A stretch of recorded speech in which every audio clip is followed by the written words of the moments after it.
ایک صاحب نے سوال کیا ہے کہ کیا باسی روٹی کھانا سنت ہے، اور کیا حضور اکرم صلی اللہ تعالی علیہ وسلم اور صحابہ کرام رضی اللہ تعالی عنہم سے باسی روٹی کھانا ثابت ہے؟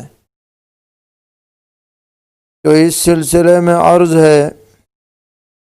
کہ نبی اکرم صلی اللہ تعالی علیہ وسلم سے کبھی کبھار باسی روٹی کھانے کی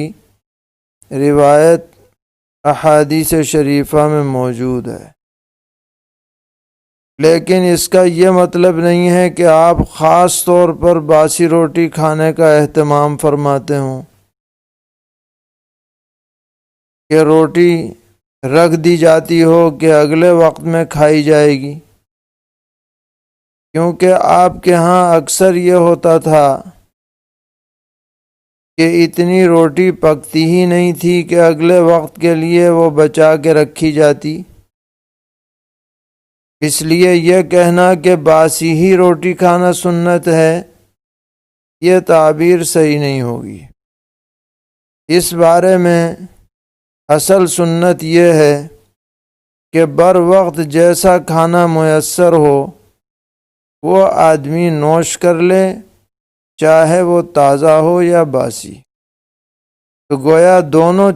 باتوں کے اوپر سنت کا اطلاق ہوگا،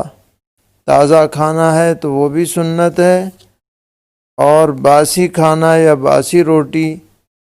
کوئی کھائے تو وہ بھی سنت کے خلاف نہیں ہے۔ ایک صاحب پوچھتے ہیں کہ میت کی تدفین کے بعد قبرستان میں یہ اعلان کرنا کہ تمام مہمان گھر ہو کر کھانا کھا کر جائیں، یہ کیسا ہے؟ نیز مہمانوں، پڑوسیوں اور محلے والوں کے لیے اس دن میت کے گھر کھانا کیسا ہے؟ جواب یہ ہے کہ یہ طریقہ بالکل درست نہیں ہے، اس لیے کہ دعوت شریعت میں خوشی کے موقع پر ثابت ہے، نہ کہ غمی کے موقع پر۔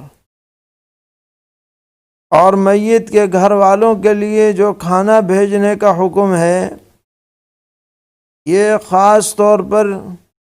اس لیے ہے کہ وہ بیچارے غم کی وجہ سے کھانا خود پکا نہیں پائیں گے، اس لیے وہ خود کھا لیں،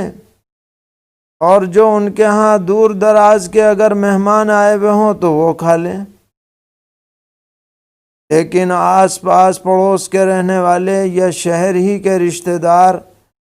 وہ اس موقع پر کھانا کھائیں، یہ طریقہ بالکل غلط ہے، اور ایسے کھانے سے کھانے والوں کو بھی احتراز کرنا چاہیے۔ پوچھا ہے کہ کسی شخص کو اسلامی نئے سال کی مبارکباد دینا شرعاً جائز ہے یا نہیں؟ اگر یہ نیت ہو کہ اس کی وجہ سے لوگوں کو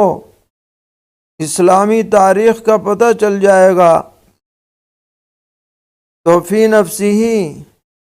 نئے سال کی مبارکباد دینا مباح ہے، اگرچہ اسے سنت وغیرہ نہیں کہا جا سکتا۔ البتہ اتنی بات بعض احادیث سے ثابت ہے کہ نبی اکرم صلی اللہ تعالی علیہ وسلم نئے سال یا نئے مہینے کے آغاز میں یہ دعا فرمایا کرتے تھے کہ اللہم ادخلہ علینا بالامن والایمان والسلامت والاسلام ورضوان من الرحمن وجواز من الشیطان، جس کا ترجمہ یہ ہے کہ اللہ اس سال کو ہمارے اوپر امن و امان اور ایمان کے ساتھ داخل فرما، اور سلامتی اور اسلام کے ساتھ سال گزارنے کی توفیق عطا فرما، اور رحمان کی رضامندی اور شیطان کے پھندے میں پھنسنے سے نجات کے ساتھ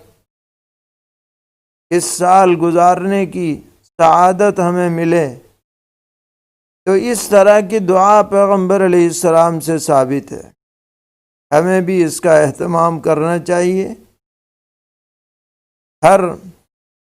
مہینے کے شروع میں یہ دعا مانگی جائے، ہر سال کے شروع میں یہ دعا مانگی جائے،